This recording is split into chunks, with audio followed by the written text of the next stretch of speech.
Hello, everyone, and thank you for joining us tonight in welcoming poet and multimedia artist Sam Roxas-Chua to Washington State University.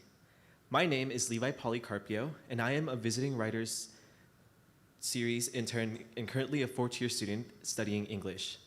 I am joining you from the Pullman campus, located on the homelands of the Nimipu and traditional homelands of the Palouse people. We want to take time to acknowledge their presence here and to recognize their continuing connection to the land, to the water, and to their ancestors. Tonight's event is only possible due to Ku community that continues to persevere.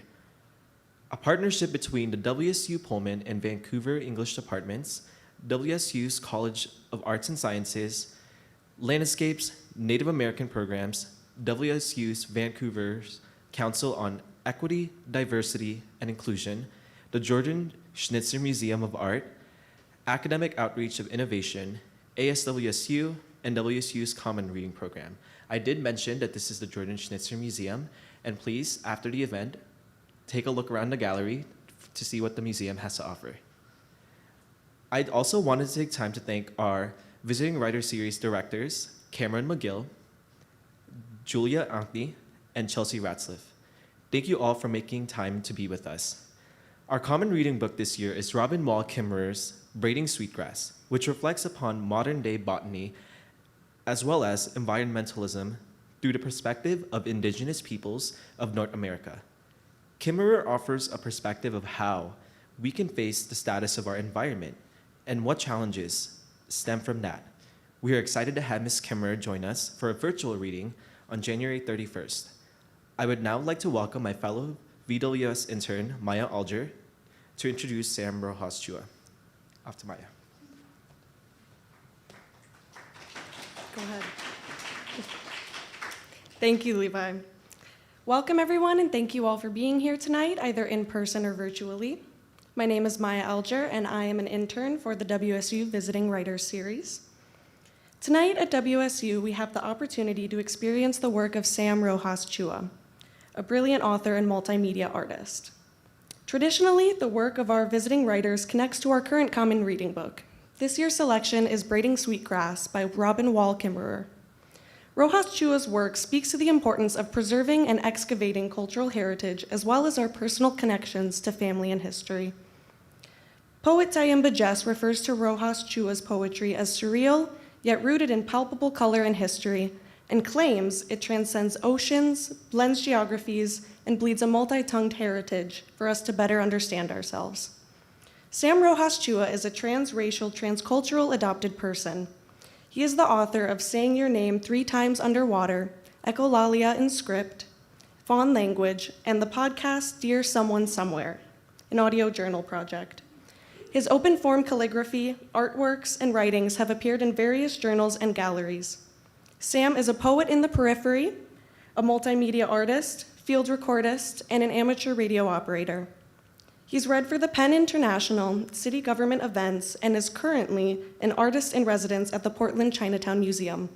Again, thank you all for joining us tonight as we bask in the celebration of art, acceptance, and the creative process. Everyone, please give a warm WSU welcome to Sam Roxas-Chua.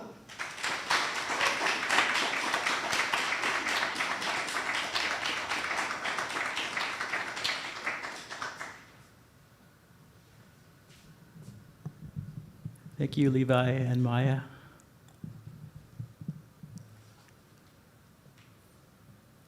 It's the farthest place I've ever been. It's a new frontier for me. And you balance things like you wouldn't believe when you should just let things be. They've refused my prayers for the umpteenth time, so I'm evening up the score. It's the narrative that must go on until the end of time. It's better off this way.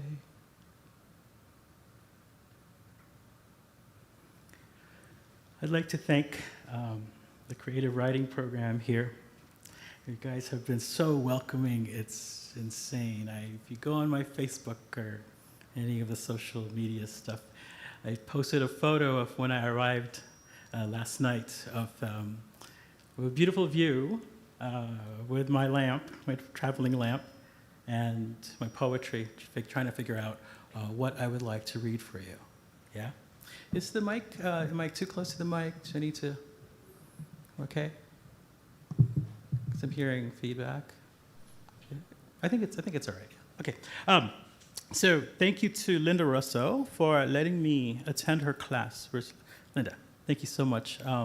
It was quite an opportunity to speak to your students after going back to my room. Like, that was such a great opportunity. Also, the fact that I'm able to speak to people who are thinking about poetry, writing poetry, living poetry, right? It's such a, my mind just goes, you're with your people, right? And this is a good thing, especially in these times. So thank you to the students, and a lot of them are here as well. One thing I'm really grateful for is that being invited to speak and to read tonight is that I'm also bringing in the teachers of my past, the mentors that I've had, right? Especially one that died a few years ago, Marvin Bell. So when I speak to you, his energy is with me, yeah? Because so much of the work that he's seen of mine, and when he comments on my work, it's so out of being with the poet and being with the poem, right? It's a type of guidance, and that's something that I want to continue doing. So I want to continue guiding my fellow poets. And I wanted to thank the Jordan Schnitzer Museum, Kristen Becker, and James, the audiovisual guy, thank you. Of course, Maya and Levi, and Richie, who's in the back taking care of books. That's such a special service to us writers. And to Mary and Becca in the front. Thank you for being here and guiding people to where they need to be.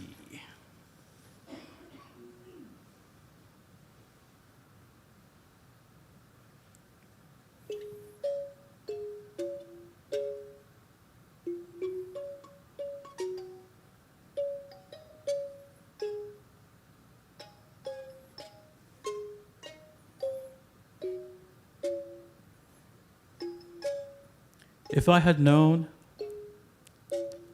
I would have saved the abacus from the fire.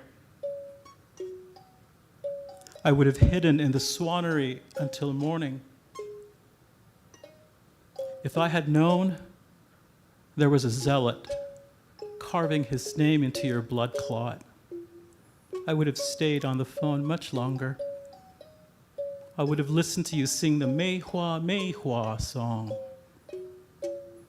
I would have pressed my back against the wall, coiled the phone cord around my finger, and remembered summers under the mango tree.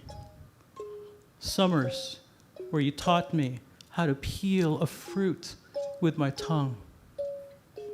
If I had known the sky would inhale you out of me so quickly, I would have been a better boy. I would have been a bird.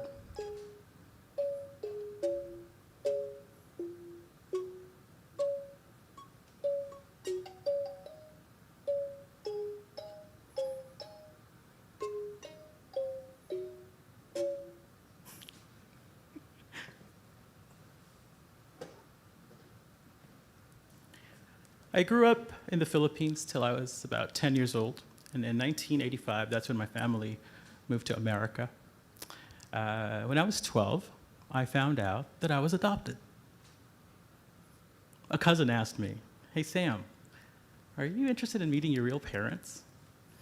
I said, "What do you mean, my real parents? What are you talking about?" Actually, can you hear me okay in the back? Good audio? And I said, "What do you mean, my real parents? You know, I know my real parents." He goes, and he goes, "Okay, I need to go." So he left. This was my cousin. So I asked my mom. I said, "Mom, Eric said something about meeting my real parents. What does that mean? Am I adopted?" And she took me to the bathroom. We were living in Alhambra, California, which is in Southern California. And she took me to the bathroom, and in the master's bedroom bathroom. And I sat in the clothes hamper, and she sat in the toilet. She put the seat down, and she sat down. And she said, "Well, you are adopted, but you are never to mention this word ever again." And I felt shameful. I felt almost like I hurt someone. I hurt someone I love for asking that question. So it's a trip growing up, realizing that, wow, I'm not Chinese. Because they're Chinese. My parents are Chinese. They are my parents. They're Chinese. And my biological parents are Filipino. So I speak the language, Tagalog. I speak a little bit of Chinese from my parents. And I also speak Mandarin, which is the school I went to, taught Mandarin. At home, we would speak Fujian or Hokkien. I'm sure some of you have heard that. So this is a poem called Four Tongues. Four Tongues. Tigesi siya nga. Gua mama said, Shasi hua, I am Chua, flower eater. 不是，你是金钱, a pouch of coins. 不是 Shasi whistle, Yao 金钱. Yao from the Cobalt Emperor who took and took from the memory of hooflings. 金钱, mind health, a boy flake who fell from twin clouds in Fujian. Why is his blood not red? Lai, my grandmother says. Look close. Dingi na ho, ni kan kan, he has tea for blood. Chaya shui, pusher not Chinese, brown blood. Now drink your tea. Dim tsala, cha'a. Drink his blood, taste, brown water. You'll see, he is made from the river. Tagalog siya, but he's my son, water or not. He breathes Watukonji, my air now? Found or not, Fianshen Langsher or not, he may drink the universe through my breasts, all he wants, all the universe he needs. What else can you give a boy without a name? Like Moses in a basket, rivers passed him along like great aunts and sisters made of water and hair. Kaya ko ba? Cha'a or not, dead leaf or not. Gua, me, he's mine. Tusia, ni siya mama now. Kay tige lang, self. Takdit. Kay tige lang. Now drink.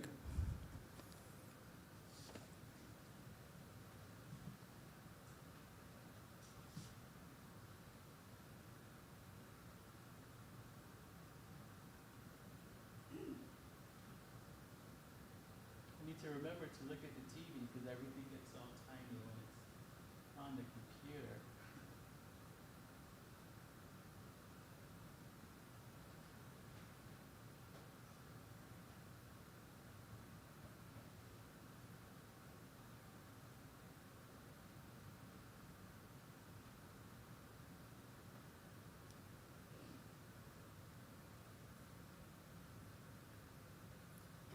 This is the tree that I was found.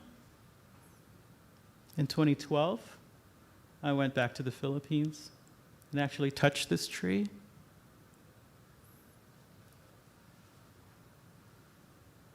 And pressing my hands against the tree, it was kind of neat to sort of like, maybe we could breathe together just to say hello.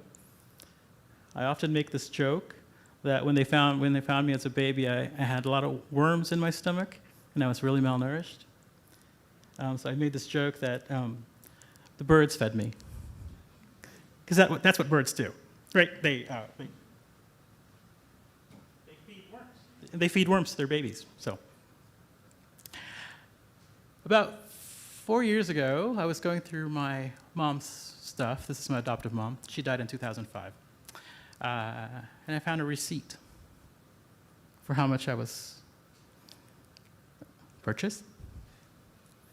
It's a receipt. It's an invoice, right? There's numbers. So $9.20. These are my alphabets. Letters made up by constant left turns in fiction. These are slow gestures of brush and ink that move oyster-like in a literal bay. Yesterday, I found a document. It was a photocopy of a photocopy of a photocopy of a photocopy, a reverse multifode in origami. It said, I am leaving this baby to the care of, I can't even continue reading this piece of paper, so I look up the word relinquish.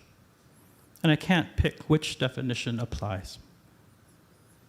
To give up or abandon, control of something or claim, for example, to put aside or desist from something practiced, professed, or intended, stop doing or adhering to. To let go, surrender, relinquish the lands by treaty. I go with the third definition because my body is my homeland. And after a couple of days of signing this document, my birth mother snuck back into the hospital to take me with her. Fact-checked, all stories herein. Plans fail. This is my story to tell. I used to believe in divine intervention. I used to believe in guilt. Guilt, the fact of having committed a specified or implied offense or crime. A feeling of having done wrong or failed in an obligation. Make someone feel guilty, especially in order to induce them to do something. Please add religious indoctrination trauma.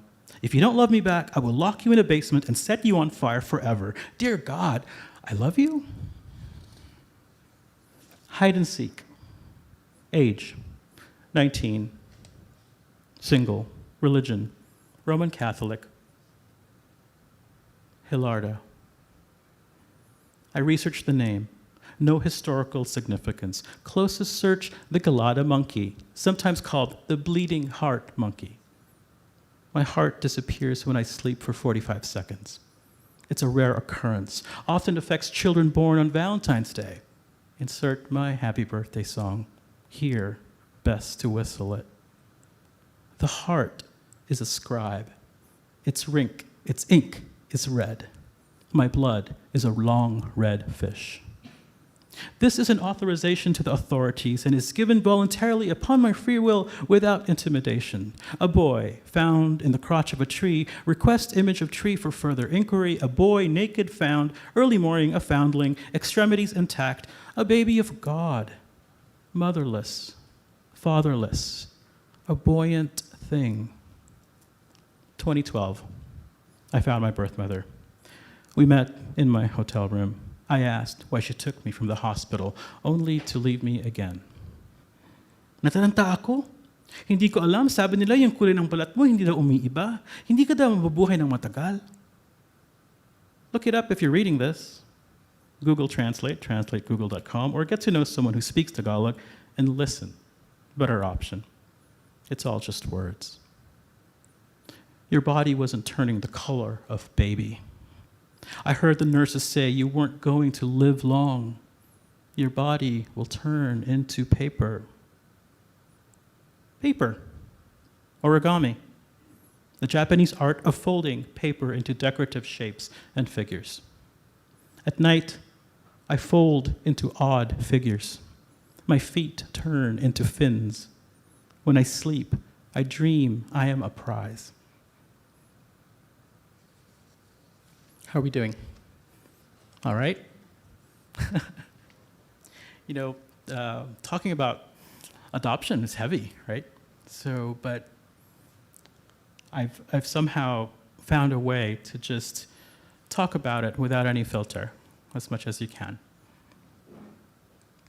The image that you saw earlier with the two women, does anyone remember that from a movie? It's a scene from a movie with Richard Gere in it.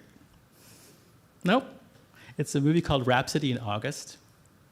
You can still find this. And the scene is of these two women who have lost their husbands in Hiroshima. But I think either once a week or once a month, they get together and they sit in front of each other. And they don't say anything. They just drink tea with each other, just to acknowledge each other's griefs. And sometimes grief doesn't have words. It doesn't need words. It just needs bodies to fill a space. And I wanted to share that with you.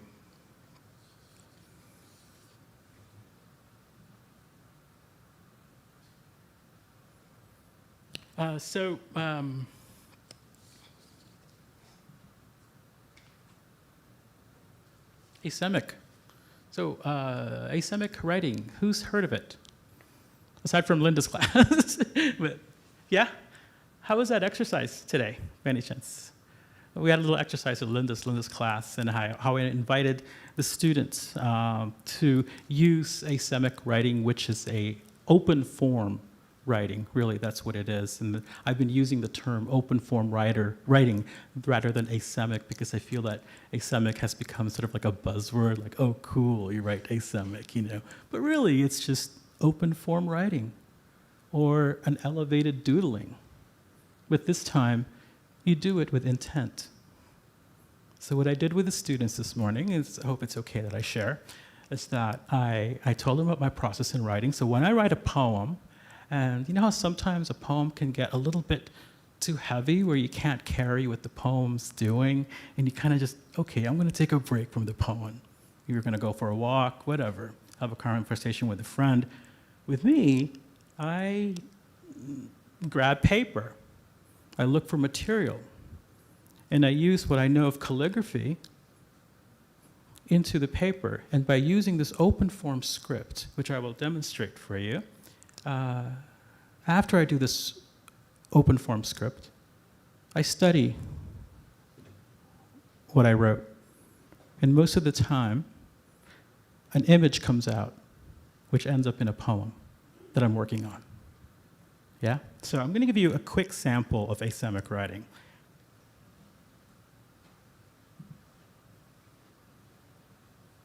So, sorry, the mic is, I'm going to try to talk really loud so the mic will hear me. So as I mentioned, after a couple of stanzas in the poem, I'll take a break. Like, well, this is too heavy. Like, I'll write, maybe I wrote down the word kitchen. And man, there's a lot of stuff that happened in the kitchen. So I'm going to take a break from this poem and go to paper and see what my insides are telling me about this poem. I ask myself, I ask my body, what do you want to tell me about this poem? Because when we write, it's mostly off our head, right? We think our experiences, our histories, etc. But we're not really giving the time to ask our bodies, hey, we have what, 30 million children cells in our body, right? Why not involve them? Right? So the invitation is that to ask your 30 million cells inside of you to say, hey, I'm working on this poem. Help me out here. The mind can only remember so much. There are some things the body remembers that the mind can't quite touch. Right? So this is like my experience where I feel like there's a meld here, mind meld. Like there's a meld here of inner wiring because our hearts have electricity in it. And if you open our insides, it looks like all these squiggly lines, all the veins, all the blood, and etc. But here you're giving space to ask the question, body, what do you remember about this event that I'm trying to write about? I put my non-dominant hand on my chest. I try to feel for a pulse. I try. Because sometimes the theme is just too heavy. But once I feel that pulse,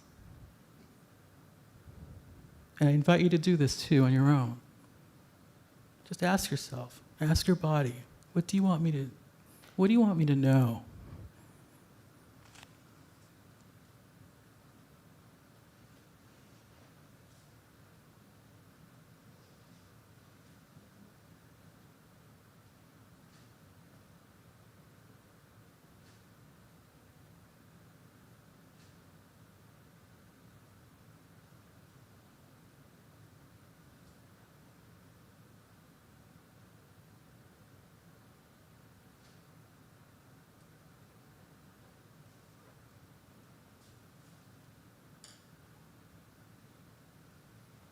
A couple days ago, I went to a restaurant here in town, Pullman, and it's a restaurant called Hole in the Wall, called New Day Restaurant. It's an old Chinese restaurant, and now it's a Chinese restaurant turning into a Korean restaurant because of new owners. And I met a wonderful lady there. Her name is Tammy. So if you find this restaurant, go there and say hello to Tammy. Tammy is this She's been working there for like more than 30 years. She's a white woman, right, that works there. The minute I walked in, she said, "Would you like some tea?" I'm like, "You're more Chinese than I am. This is incredible. Thank you. Yes, I'd like some tea," because I was going to order to go, right? So while I was waiting for my order, wow, this is kind of, yes, it's okay. It's not that private. She's a little bit feels a little bit challenged working where she is now because of the transition of owners. And she says, "Well, I'd like the owners to be a little nicer." Right? So I'm thinking, wow, this lady has been here for 30 years, 30 plus years, right? And she's thinking about leaving because someone's not being nice. So I've been thinking about her a lot. What can I do? I'm just a poet. I go there, I talk to her, I interview her, I ask her where she was born, etc. So we have this conversation. So I'm trying to write this poem for Tammy, right? And I did an asemic earlier today, which I shared with Linda's class. And after I did the asemic, I kind of looked at it. And the image that came out are, my hands are oars. Right? So that's a line that's going to go into the poem. My hands are oars. Something in the way, the brushstroke, made me see there are oars here, and she works so much with her hands. So this is for Tammy.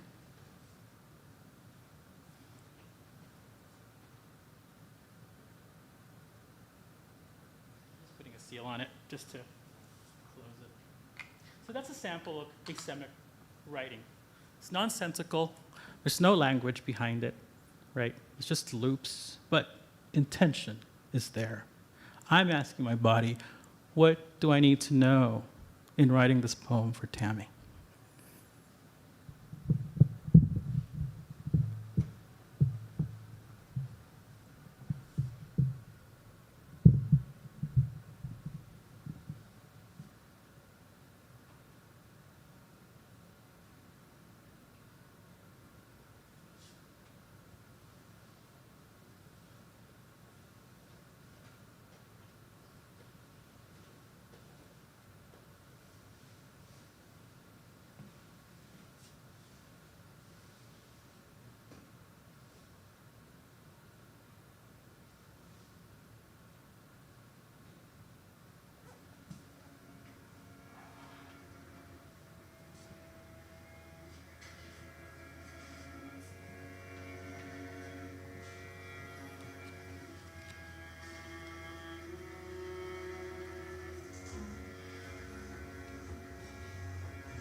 I was working on a poem called Saying Your Name 3 Times Underwater, which is the title of my book.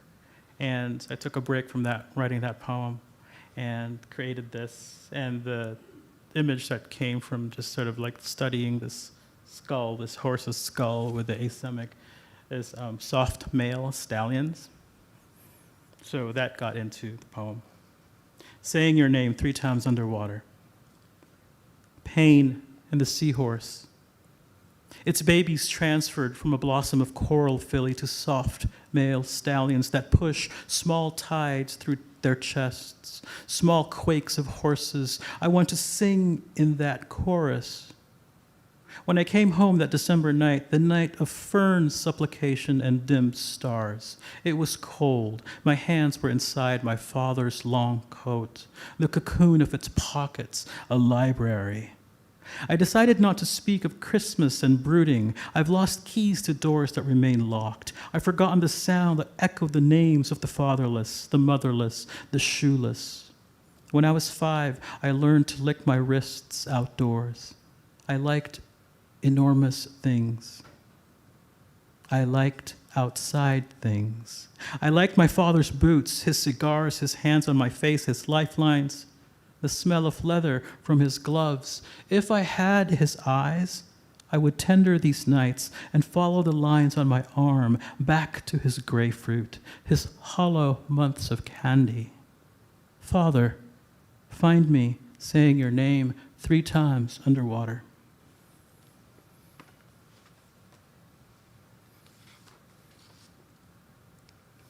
So I am one of 3 artists at the Portland Chinatown Museum.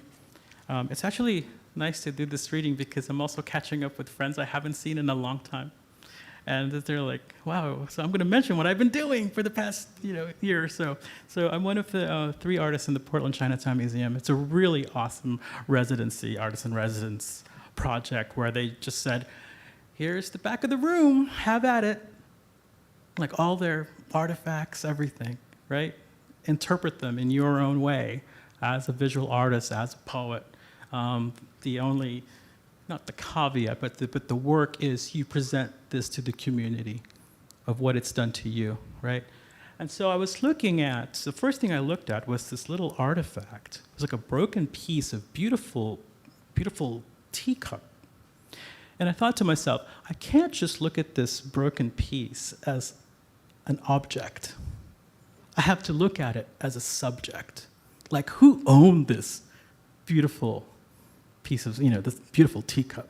Who owned it? Where did it come from? Was it a gift, right? Did a man own it? Did a woman own it? What was it? Was it passed down to someone? What's the story behind it? So because of that, it just took me, during the past 2 years or so, took me to John Day, Oregon, where there's a place called the Kam-Wha-Chung building. It took me to the Dalles. There is an existing structure there, which used to be a Chinese laundry. Yeah, and also, in visiting these places, I was a bit kind of shy in speaking to the people who were holding these spaces. So the archaeologists and the anthropologists, because here's this, guy from Eugene, but for a guy from Portland, Eugene, doing this sort of art project around what with their livelihood. Like, this is their life, curating this stuff and telling the stories and factual stories. So I was a little bit kind of shy in talking to them.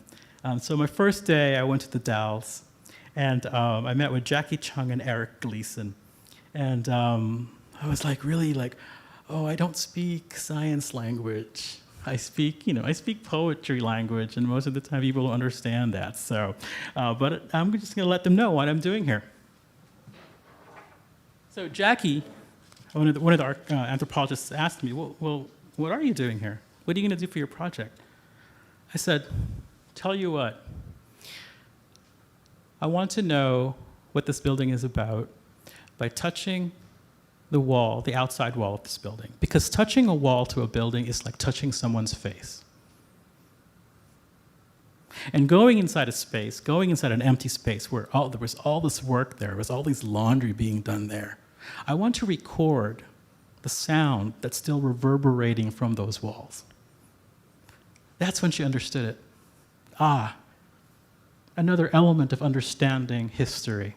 Another element of understanding Oregon history. Chinese Oregon history, or just Oregon history. So I'm going to read a poem called Hand in Water.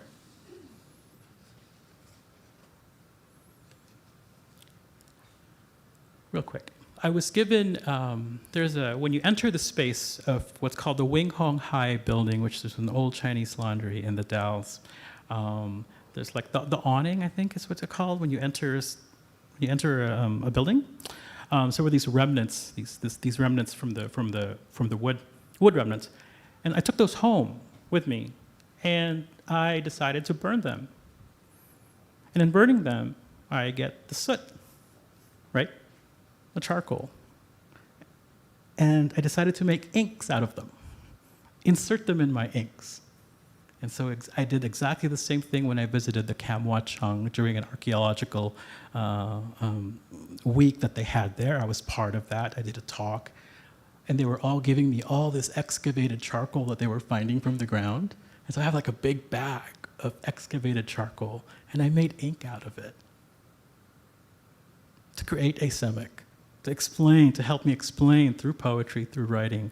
This is what's happened with the Chinese back then. Like, no one knew that there were 3,000 Chinese in the Dalles. That's insane.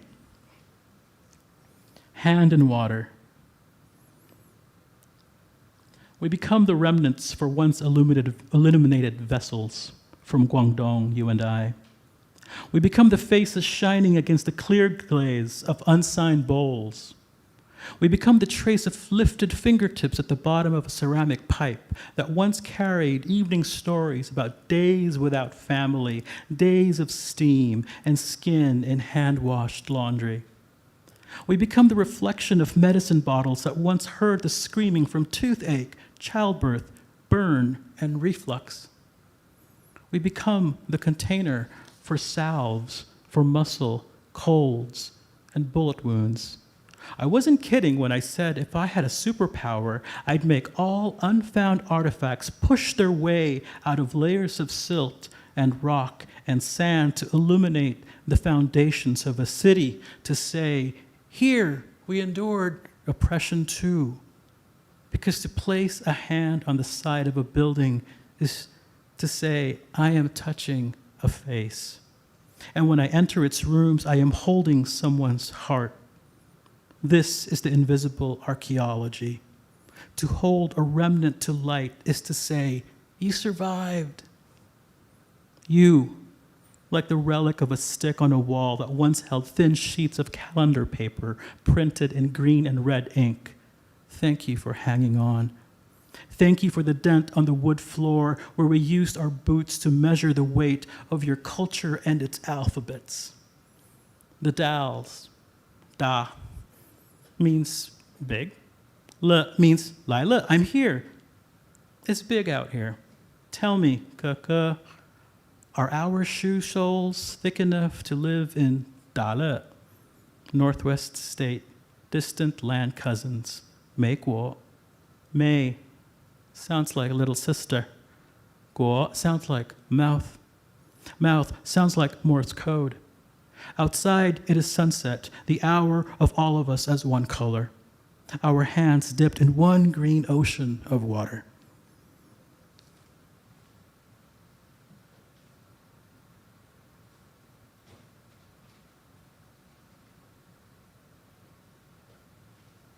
So this is one of the artifacts that I saw. It's of a container for liquid. I think it's soy, maybe. I don't know. But I saw a house with a broken door. I saw a house with a broken door with a chimney. I saw a house with a broken door with a chimney that I wanted to go into. So that was my approach with the artist residency in Portland. And just a plug, there's going to be the exhibit on November 10th, which is going to last for 3 months.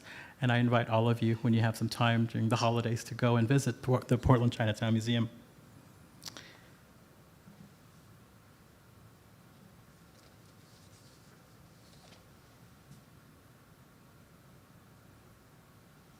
This is just a short video of the wood remnants that I collected and some of the soot I collected to make the inks during the archaeology week at the Kamwachang.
And that's how the bigger piece that's going to be exhibited is going to be presented, is a lot of the asemic work that I've created during the residency are going to be torn.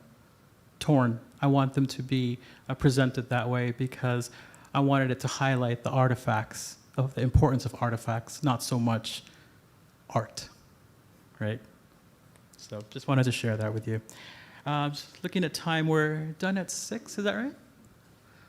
Or, okay. This is something very personal, and I shared this. Not that I'm not sharing personal stuff, but this is a poem. After I wrote it, I got really scared, and not in a good way. Kind of like, what's going on? I feel like I'm meeting up with myself. I'm meeting up with the poetry part of myself, right? And this is called A Conversation.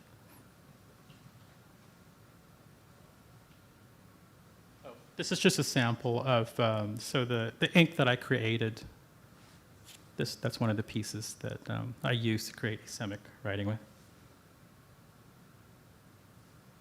So here's a really cool thing. So I was walking with my partner down this creek and saw this this is because I had to draw it in the class today because the image didn't come up. But here's a picture that I took of this rock, this boulder of rock. And in front of it are these logs. Interesting, right? And the reason why I've been so interested in stone is because I'm also doing another project with the Portland Parks Department where they're having rocks from Blue Mountain be part of the Mount Tabor parks in Portland, where poems are going to be etched into the stone, right? So I was interested in, like, what is the Chinese character for stone, right? That's what it looks like. Isn't that wild? Here's this like live representation, nature, logs and rock, and here is the character for stone. A conversation. Log to rock. Where am I? Rock to log, on the ambulance of my chest. Log to rock, where are my owls?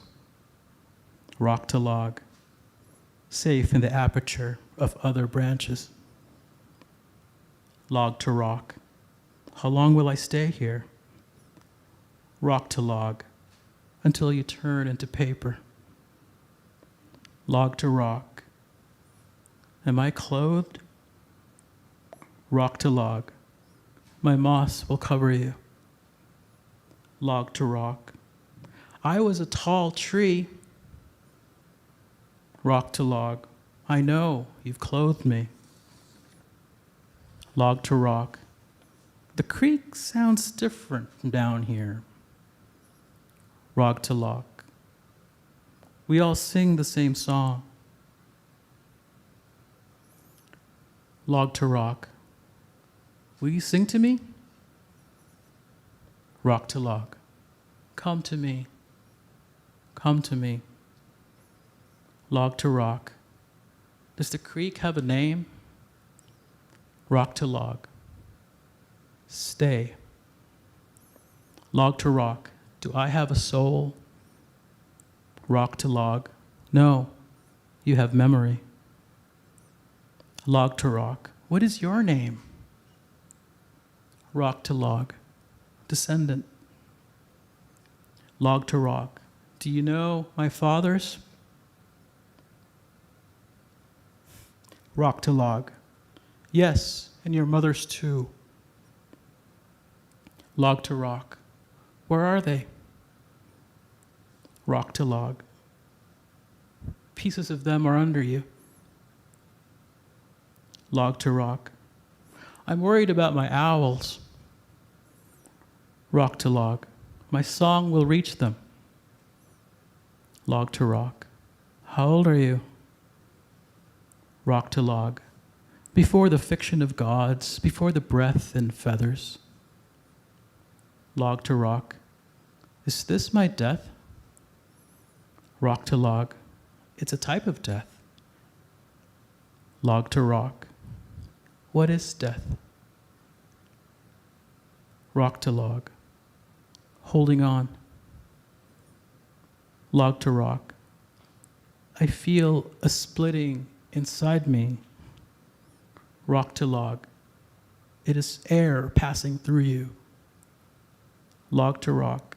How many pieces will I be? Rock to log. As many birds there are who need homes. Log to rock. I'm scared of the horizontal. Rock to log. I will guide you. Log to rock. Tomorrow is the first day of summer. Rock to log. There will be children swimming around you. Log to rock. How will they climb me now? Rock to log. They won't recognize you. Log to rock. Am I that limbless? Rock to log. You are now a boat. Log to rock. Rock to log. They will ride you. Log to rock. Rock to log. You will hear their laughter. Log to rock. Rock to log. Log? Log to rock. Rock to log. Log to rock. Rock to log. Log to rock. Rock to log. Come to me. Come to me. Log to rock. I feel the sun. Rock to log. Come to me. Come to me. Log to rock. Descendant. Rock to log. Log to rock. How long is the creek? Rock to log. As long as you want it to be. Log to rock. May I stay here for a while? Rock to log. My chest is your bed. Log to rock. Maybe until nightfall? Rock to log. You have your father's weight. Log to rock. I'm not afraid of the dark. Rock to log. You have your mother's strength. Log to rock. What are you a descendant of? Rock to log. Of stars and planets, of trails and collision. Log to rock. Are we related? Rock to log. I am another version of you. Log to rock. Will you die too? Rock to log. Yes. Log to rock. Who will hold you? Rock to log. My many selves in silt and dust. Log to rock. Will I get to hold you? Rock to log. Come to me. Come to me. So that's the poem Conversation, and also I would like to invite you to write poems about inanimate objects talking. Try it out, see what happens. Yeah. Because it's 5:52, I think I'll read one more poem and then we can open up to question and answer. Is that good? Okay. How are you guys doing? Good? Okay. Some of this stuff, again, it's like, ooh, what's happening? Stop it, poet. All right. What I've noticed because of the pandemic, and it's going to be my last poem. No, two. Two more poems. Because of the pandemic, I've noticed that a lot of the writing that I've been doing has been in this anaphora style, which is like a repeated word. in line after line, right? This is called touch, and I want to dedicate this to all of you, to all of us, because now the pandemic is still there, right? But now we have ways to kind of be conscious about what we're doing, right? And here was like 3 years where we weren't as conscious about what we were doing, but we had to be conscious. We had to know what we were touching, right? What were we touching? Who's touching us? What have we touched, right? Should I touch that, et cetera, et cetera? This is called touch. Touch everything, touch everything, touch everything. Touch for the recollection of summers, for the fingertip on the mend, for the fledgling and its soft chest, for the piano key that stretches a day in two, for the water that waits for the curved lipped, for the son you wished you had, for the daughter's gaze against ripple and chew straw, for places where music becomes the last drop of water for the day, for the last drip of ink, for the last teardrop down the human well, for the back of the hand and a loaf of warm bread, for the mint bending its tongue to light, for midnight and the moon's walk home, for spaces we fill and spaces we leave behind, for the lash and the wink, for the love of the dial tone and 0 for operator, are you there? For the poem read to you, for the poem you read to someone, for the eloquence of bloom, for the fruit you devoured, for the tongue and the stage, for the words said under your breath, for prayers you've asked back, for the bruises lifted to light, for the back of your father, for the belly of your mother, for the stair that creaks and hushed you to your room, for the clock that listened to you, yourself to sleep, for the window slightly open, for the wind that needs a home, for the hands pressed on your chest, and you said, yes, thank you, I feel it now. Why did it take so long? For the drawer by your bedside table and its narrow hallways, bouncing sounds of joy or excite or dread, for the book you read over and over, for its cold pages and dark murmuration, for snow and snow and snow, for fall, falling, farewell, touch them, touch the back of your head and say thank you for watching my back, my past, my spine, touch the spine, touch the ape of you, do it for the ring finger and for the one who cried home. Do it for this door screen hinge that welcomed you back. Do it for the mouth. Do it for the shell of shells. Do it for your bones, for the muscle of memory and ache, for the wise thumb who asked a stranger for a ride home. Do it for your home and the walls that hold it all together. Do it for the kitchen. Touch the kitchen. Touch an ice cube. Touch the eye of a frozen fish. Touch water. Touch an atlas. Touch salt. Do it for the essential story of being on a seesaw. It's up and downing, and to say, just stay there, hold it,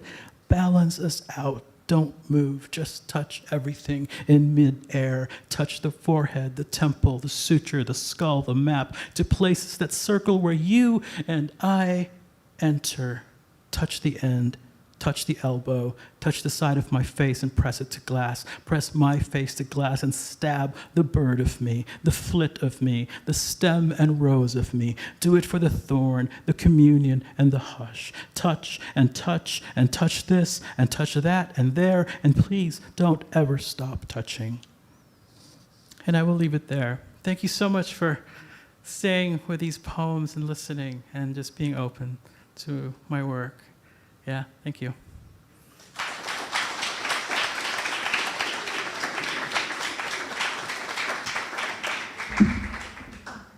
everyone. We're going to have some time for Q&A. I'm going to just put this in the aisle here. And if you have a question, you can come up and ask it here. Is that a hot mic? All right.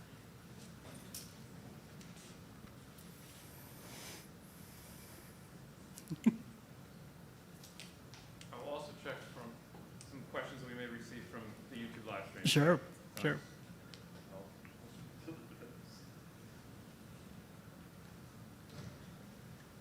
Curious, how many are writers here?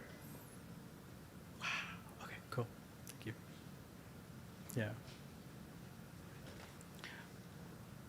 So we have one question, yeah. Hey, Sam, thank you for coming and reading for us. I appreciate it. I have two. Do you want one that's like specifically about your work or maybe about like publication? Say that again? Like, do you want a question about your work in particular, or do you want a question about like publication of your work? Because I have two. Yeah, ask two, but ask what you I'll really ask- want to ask. Sure. Yeah. So what I really want to ask is like in the process of getting your work published, Yeah. working with other people who are helping you cobble together your work, what's your thoughts on like people maybe trying to edit your poems or kind of have their hands on it? Like how do you deal with that, I guess, and how does that go? People editing. So let's say when I'm like collaborating with people or something, Yeah, and how or like if you're having your poems like compiled somewhere Right. for the opinions of somebody, Yeah. like if they have any Oh, I opinion see. on how your poem should go. right. You know.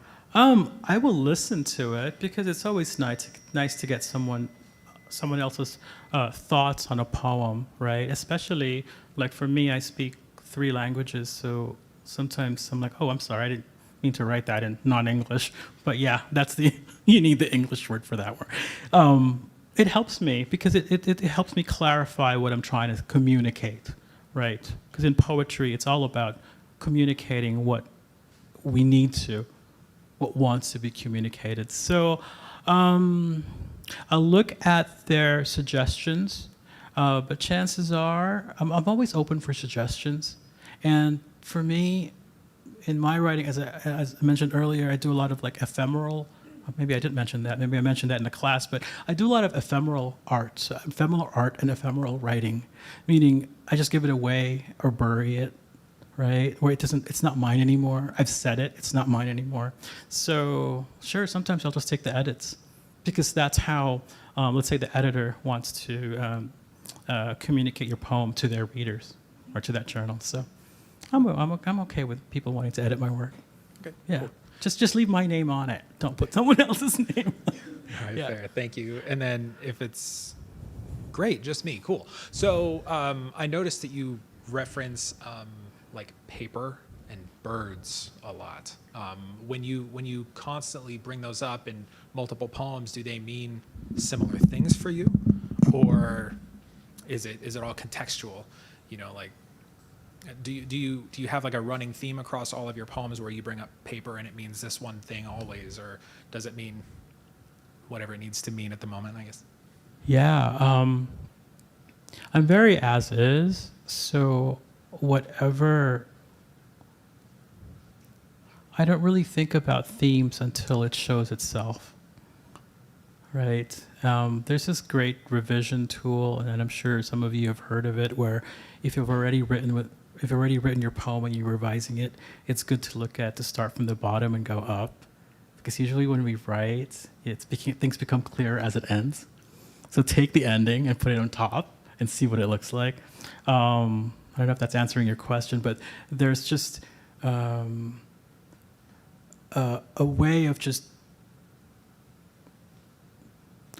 in that asking the body, is it the mind that wants to write the poem, or is it the body? I get confused sometimes. I feel like sometimes if it's the mind, it's I try to control it, but with the body, it's just, whoa, it's shocking me, so I need to take a break from it, right? So I just try to stay open with whatever the poem is telling me. You know, there was one time I was reading a poem. In the middle of the poem, this was at the Lansu Chinese Garden, the poem literally said, "You realized I'm the one reading you." You know, so it's like, okay, this is something to think about. I wrote this poem, but wow, it knows a lot about me. So hopefully that Thank you answers so your much. question. Yeah, I really You're appreciate welcome. it. Thank you. You're welcome. Yeah. Got one from the online chat.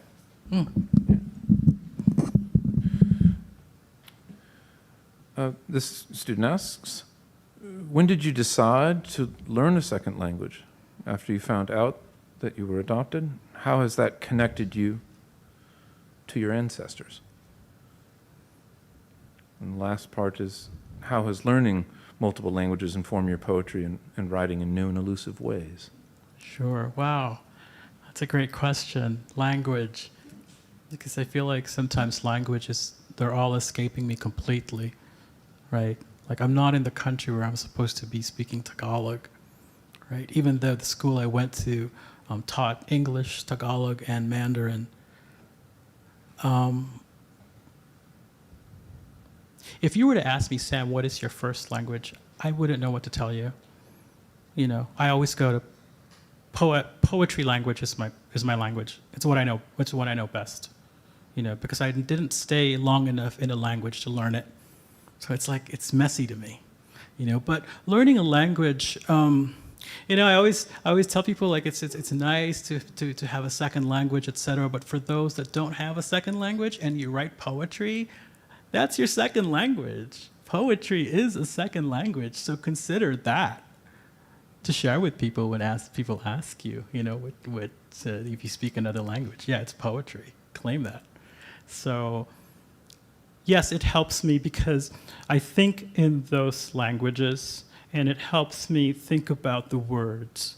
And thinking about the words allows me to really look into, like, etymology. Where did it come from? Where did I hear it?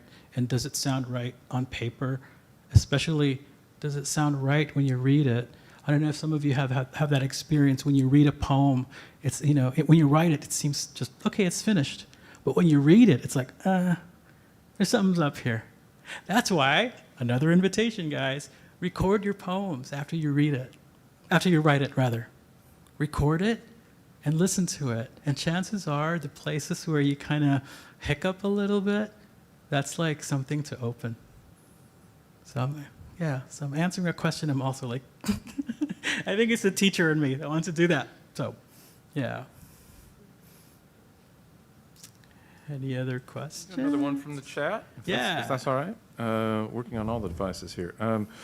Is it in a moment when we are bombarded by images, and when images are often commodified the instant they are made, how do you insist upon a sacred space for images and image making in your daily practice?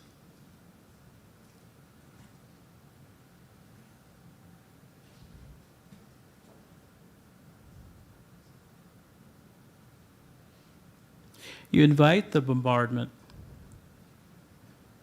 I think there's a wonderful song called, I don't know the title of it. It goes, listen as your day unfolds, challenge what the future holds. Do you know that song? Yeah. So, in that song, I love that song. It's like it's my jam when I'm like, need a pickup, because it's telling you to look at danger straight in the face. Look at what it's challenging you and look at it straight in the face and say, what do you want from me? Right? I'm going to normalize you. Right? So look at the challenges straight on. Because you have the poetic gift. You have this mind that wants to relate to the world like a poem. Do it. You know, as I shared with Cameron and Linda, I'm interested in how a poem lives in the world. I want to live in the world like a poem. I know it sounds very poetic, but I'm serious, guys. It's like, how does a poem open a door for someone? How does it turn off a light switch? How does it receive news of struggle? How does it receive news when the doctor tells you something you don't want to hear? How can a poem help in that way? And I feel like a poem can help in that way. Yeah. I'd like to really read this poem, if that's okay. Yeah. I think it kind of answers that sort of like scary thing, what to do with it, bombardment, craziness in the world. How do you find space to it? You just do it. Because it's already bombarding your space, bombard back, saying, I'm going to create the space. I need the space for me and my 30 trillion cells. This is called Please Be Guided Accordingly. And this is for an aunt that recently passed. I was with my aunt when she was in her physically dying and looking at her skin. We talk about looking fear in the face. Right. I invited it in. I sat in there and said, I'm going to look at what this fear is because I don't like what's happening to my aunt's body, and she's going to be gone in a few days, and death is here. Death, there's some fear in death, seeing someone die. There's fear in there. But this is what this this mind of ours, this poetic mind of ours, which I think everybody has, we can all tap into it, and it has helped me grieve. Please be guided accordingly. The doors of the palms are closing. The doors of the knuckles, its columnar castles are breaking. The doors of the hands, its years of carrying groceries, turning keys, doors closing.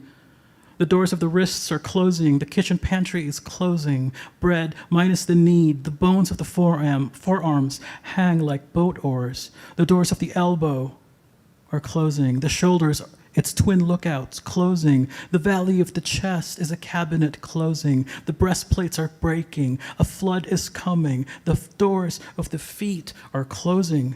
The bridges are creaking. The arches are dreaming of cobbled stones. The heels are closing. There will be no more running or walking to the gate. The fruit tree, the garden, the fountain is closed. The legs are turning into trees. The doors of the knees are closing. The thighs are locking. The seesaw has gone. The neck saw them leave at night. The neck will turn into a tree. The door of the head will be the last to close. The front door of the ears closing. The nose will close its doors with the mouth. The lantern of the eyes are dimming. The doors to the brain are disconnecting the inner routes. The brain is unwiring the years of memory and unpacking them into orange capsules that will beam out of the eyes. The doors of the eyes are closing. The pupil will never be tardy again. The eyebrows will stand like soldiers one last time, and the electrics of the spine will support them. This is the hard part. The eyes will close, and there will be tears because the tongue will close its river, and it will be a fish out of water, and the mouth will expel the last air. The uvula will sing its last song. It will sound like birds. The song will be about a door. Someone will hear the song from a distance. Someone will clear their throat and remember to say your name, and they will open a door and let the sunset find its way into the kitchen table. There will be birds there. There will be fruits on that table, and sunset will turn strawberries into oranges, and all the fruits and the birds in the room will open an orange door, and the orange door will turn the room into a seed, and the soil outside hungers for the essential season of swallowing, and someone is circling a date on the calendar. Someone will learn how to speak to birds. Someone will kiss your forehead. Someone will press their ears to a door, and someone will eat light through a keyhole, and all the doors that happen to open at sunset will unhinge and fly into the sky, and someone far away will see flight patterns, and they will say, "Look at those birds, how pretty the flock at sunset dancing before nightfall." Because at night is when the broth turns cold. At night, always at night, the cold, always the cold, the broth brought to lips, to throat, to belly, always the belly, always the bell. So thank you. Thank you for those questions, and thank you for being here and listening to my work. Thank you for sharing so much truth. You're welcome. Appreciate it. Thank you.